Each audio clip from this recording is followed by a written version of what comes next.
I know that I have one of the most deadly forms of cancer, but it's also one of the easiest to detect and one of the easiest to cure if it's caught properly and promptly.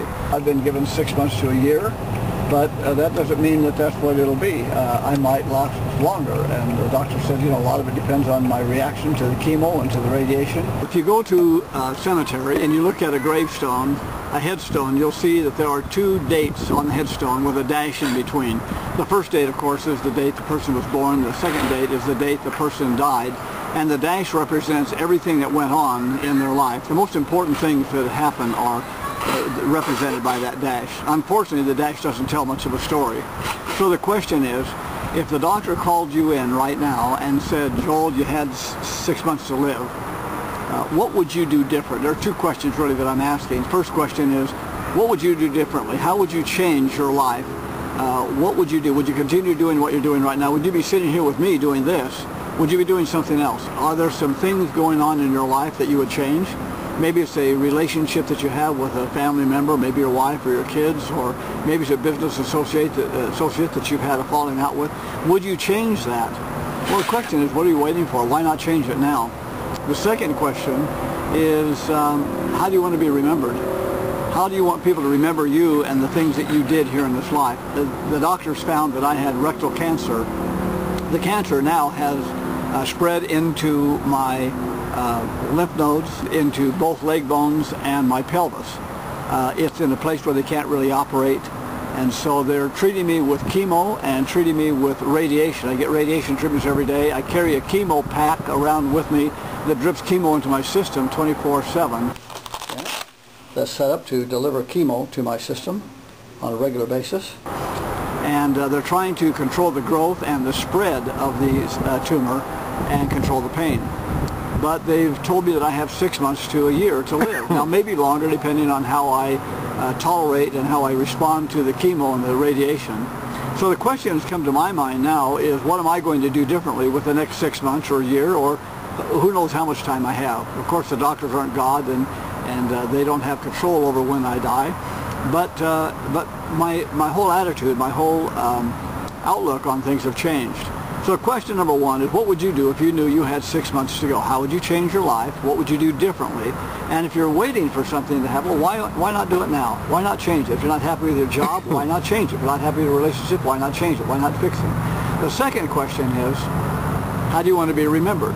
Do you want to be remembered as the person who was sitting around crying and moping around about themselves, or do you want to be remembered as somebody that was really having a good time and living their life? You only have 2 options. One is you can, like I mentioned, just feel sorry for yourself and try to get other people to feel sorry for you. Or the second thing is to try to bring life and happiness and hope and prosperity to other people. The chemo pack actually pumps chemo into a port right here on my chest. It's surgically implanted in my chest. If we end up losing you on this planet, which is possible, and I want people to understand something, this isn't a showbiz video here. This is someone I love, we love, everyone that knows you, and you're dealing with your life right now. I am here right now in the Ironwood Cancer Research Center, and just getting ready to go in for my radiation treatment.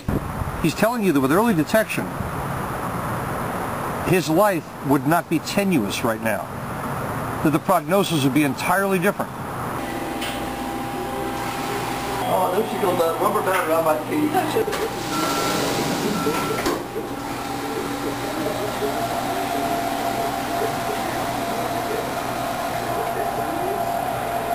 There's no reason for me to have what I have. I'm fit, I exercise, I run triathlons, I race bicycles, I do all the running races, I go to the gym every day. Physically, I'm in as good a shape as you can get. You're in better shape than I am. I eat really well, except when Joel puts a banana split in front of me and we have to share it. And he's eating it now and I'm not. But if you looked at me right now, you'd never know. You'd absolutely never know. But I do have a problem. It's eating away on the inside of me. You know, if it's just laying there, you just have to lay still because they have you lined up with those lasers. And they just put that radiation into your body, and that's all. There's no reason for me to be in this situation. Had I known and realized that this could have been caught early. Or 12. You punished me last time. Oh, okay. One of my neighbors was doing a bike race, and he talked to the president of our bike club, about 675 people, and he came back and interviewed me and put it out in an email, and 18 people, 22 people now, as a result of that, have contacted me and said that they were getting their colonoscopy done. You know, if that just reaches one person, I feel like this whole thing's been worth it. This pack that I have, this chemo pack or chemo pump that I wear around my waist, has a tube that goes up and it plugs into that port, and that's what carries the chemo from the pack up to the port and into the heart. So the idea there is to try to go in and reduce the size of the tumor that I have. Now, this is a gift that I have, and not a gift that I would want to go and buy or have anybody give me, but it is a gift that I have, and I need to now be able to share the fact that I know how to cure this, or how to detect it and cure it. If your doctor had advised you 15 years ago, at age 50, to get a certain procedure done called a colonoscopy, this might have been detected, most likely would have, at a very, very early stage, and there would have been a remedy for it potentially then, that, and we're not living in a dream world here, when it's caught really early, right? That's right. You should have one done at 50 and then every 10 years thereafter. Now, maybe they wouldn't have found anything at 50, but they might have at 60. A neighbor of mine had his done at 50, they didn't find anything. Then at 57 he had it done again, and they found 7 polyps. So that's how quick it can come. And so, you know, the idea here is just don't delay, don't put it off, just get it done. Whatever it takes to do it, just go get it done.